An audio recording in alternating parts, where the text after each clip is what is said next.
আয়াত আমরা আজকে আয়াতের দিয়ে আমরা একটা যেটাতে মাছ ধরার জন্য একটা ফাঁদ ফেলবো, দেখি কি মাছ ধরে। এখানে দেখেন আমাদের চাচা আসলে মাছ ধরার জন্য সে জাল একটা তৈরি করতেছে। যে আমরা আসলে এই যে জমিতে আমরা দেখেন জমিতে আমরা আসলে প্রাকৃতিক পরিবেশে যে মাছ হয় সেই মাছটা আসলে ধরার চেষ্টা করব। আর চলো বাবা, চলো চলো চলো চলো চলো চলো।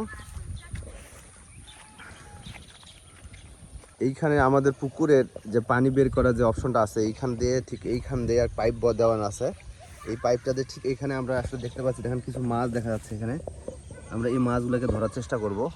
ছোট বাচ্চারা বৃষ্টির মধ্যে খেলতেছে, দেখেন বৃষ্টি হওয়ার পর মেঘলা আকাশ, আকাশটা অনেক সুন্দর দেখাচ্ছে। কি করবে এটা দিয়ে বাবা? মাছ ধরবে? এদিকে তাকাও, এদিকে তাকে বলে কি করবে? আমরা মাছ ধরবো। তোমরা মাছ ধরবে, আমরা মাছ ধরবো। কি হয়েছে বলো দেখি? আমরা মাছ ধরবো। মাছ ধরবো তো কি হয়েছে? এটাতে মাছ ধরা যাবে না কেন? কি হয়েছে? কানা ফুটা? হ্যাঁ, আয়াত দেখতে পাইছি যেখানে একটা ফুটে আছে, এই জন্য আসলে মাছ নাকি ধরা যাবে না। বাবা বলো কি হয়েছে? মাছ ধরা যাবে না। জোরে বলো। মাছ ধরা যাবে না। কেন ধরা যাবে না?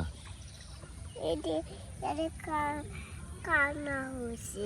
কান্না হয়েছে? এটি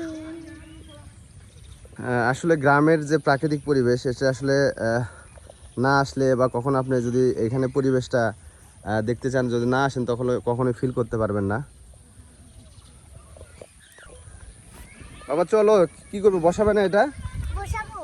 হ্যাঁ দাঁড়াও, একটু দাঁড়াও। কানাডা করতে হবে, বন্ধ করতে হবে না? আসলে দেখেন এটা কিভাবে তৈরি করা হয়, অনেকে জানেন অনেকের অজানা।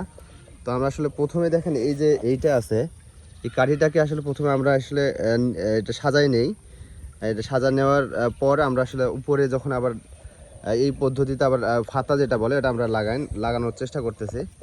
এভাবে জালটাকে সাজানোর পরে তারপরে আমরা আসলে মাছ ধরার জন্য রেডি করতেছি। এখানে একটা গোপন ট্রিক্স আছে, এইখানে যে জালটা আছে এটা যদি অনেক টান করে আপনি সাজান তাহলে আপনার মাছ তেমন ধরবে না। যদি একটু মিডিয়াম করে যেটুকু দরকার সেটুকু যদি সাজান তাহলে সে অনুযায়ী মাছ আপনার ভালো ধরা পড়বে। আবার ফাতাগুলো যেন